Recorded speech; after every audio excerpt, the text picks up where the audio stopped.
You know, Tuesday night, we hung around the Champions in Waterville till about 3 in the morning, hoping we were going to have a celebration. And it took until about, I think it was 11:15 on Wednesday when we were told that Elliott had conceded and that we were pronounced the winner. I will tell you, yesterday, I looked at the map of the state of Maine, and the state has truly turned red.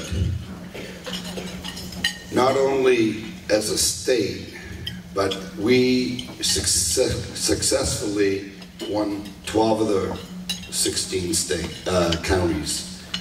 And of that, the House and the Senate is going to be in the hands of Republicans for the first time in my lifetime, I believe. But that's not the real story. The real story is the Maine people have spoken, and they've spoken loud and clear, that they want the state of Maine to get out of the cellar in business climate. And I believe that that's what our mission is, and that's where we're going to be going.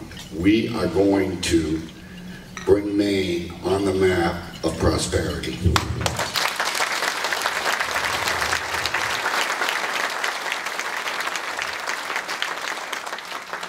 During the campaign,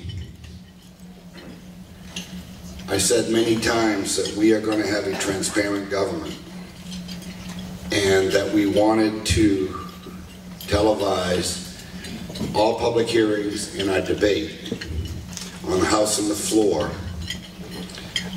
the House and the Senate, sorry, and so people could be close to government. I intend to do that.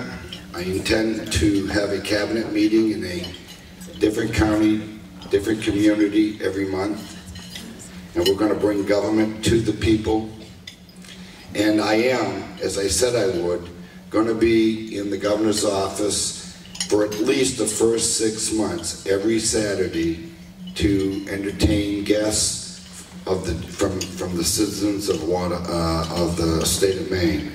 And what we've done, because Maine is such a large state, what we are going to do is in those 4 hours, we're going to take 1 hour aside and we're going to do teleconferencing with people in the state of Maine. I will take calls and questions for people that are all over the state, because not everybody's expected to come from Fort Kent to Augusta on a Saturday morning. So we are going to be entertaining questions, comments, suggestions, and we are going to act on them, because this time around, and I pledge to you, it's going to be people ahead of politics.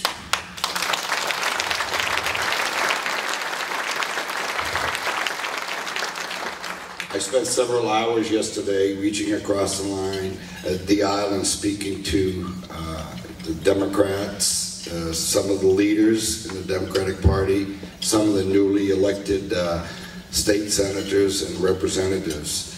And it is very important that we get off on a good foot, and that is to find the common ground that we all have and solve those problems early, and then move on to the bigger issues and those that we have differences, and to negotiate an area so that we can pass legislation that meets the needs of Maine people.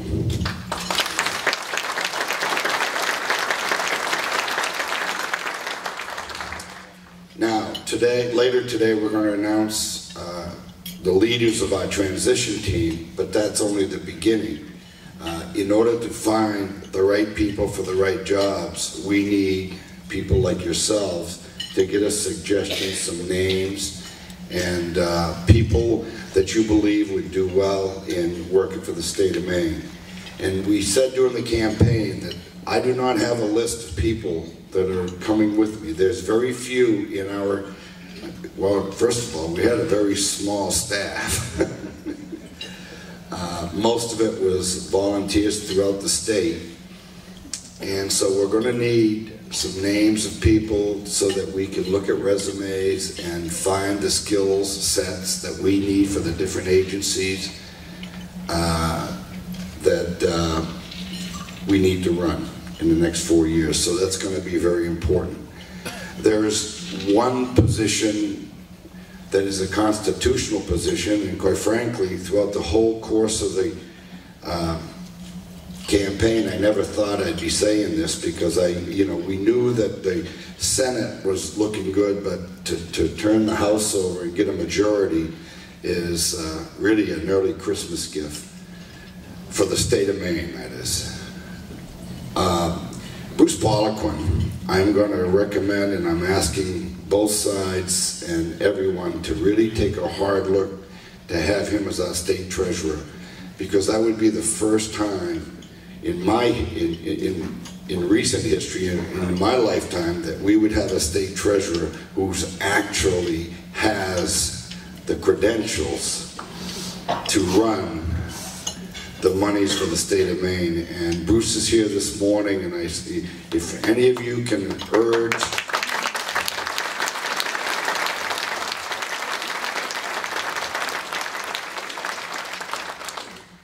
our elected officials to really give Bruce a very, very serious look, because I think it's really high time that we get the right people in the right jobs so that we can move Maine ahead. It really struck home. We campaigned for 15 months saying the business climate in Maine was very bad. But it wasn't until the last 2 or 3 weeks when Forbes came out and had us dead last in business climate, 48 in regulatory environment, and 47 in cost of doing business, that I think it really struck home to everyone. We need to get out of the cellar. We need to move Maine ahead. So this morning we're going to have a press conference where we're going to announce 3 or 4 key people that are going to help us through the transition. And then next week we're going to fill in a lot more positions. Basically, this is what we're going to be doing. And I invite you all to weigh in. We need to understand from the private sector what are the obstacles that you're facing every day, industry by industry, so that we can sit down in January and say we have to remove these obstacles so people can go to work. People, the risk takers, the entrepreneurs, and the job creators can put people to work and know that government is on their side, not the adversary.